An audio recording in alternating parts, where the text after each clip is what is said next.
Yeah, yeah.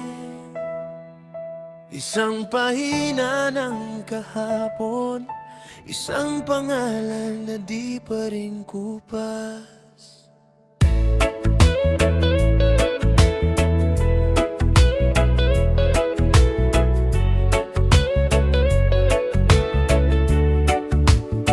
Naalala mo pa ba nung tayo'y bata pa? Sa likod ng classroom, tawanan hanggang umaga. May notebook kang luma, may takip na kupas. Sabi mo, sulatan mo ko para di kita malimot bukas. Anong paboritong kulay, anong gusto sa buhay? Ako'y nagkunwari lang pero ikaw ang sagot palagi. Sa tanong na crush mo, ako'y natahimik. Ngunit sa puso ko noon, pangalan mo ang nakasulat palihim.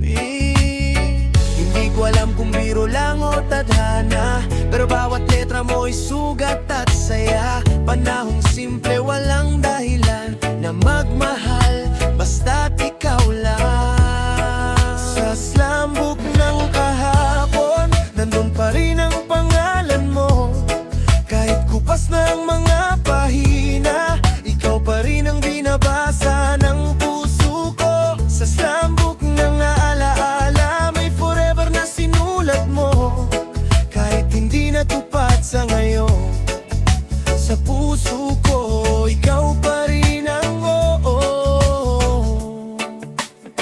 Lumipas ang mga taon, nag-iba ang landas. May kanya-kanyang mundo, may kanya-kanyang pangarap. Pero tuwing ulan at tahimik ang gabi, binubuksan ko ang slambok, ikaw pa rin ang bumabalik. May guhit ng puso, may petsang lumipas. May pangakong bata pa pero totoo at wagas. Di man tayo nagdagal, di man naging tayo, ikaw pa rin ang unang minahal ng puso kong hilaw. Pwede lang balikan ng sandali, na ang problema lang ay kung anong isusulat sa hobby. Ngunit ang oras ay di marunong maghintay, iniwan lang sa akin ang alaala at bakit.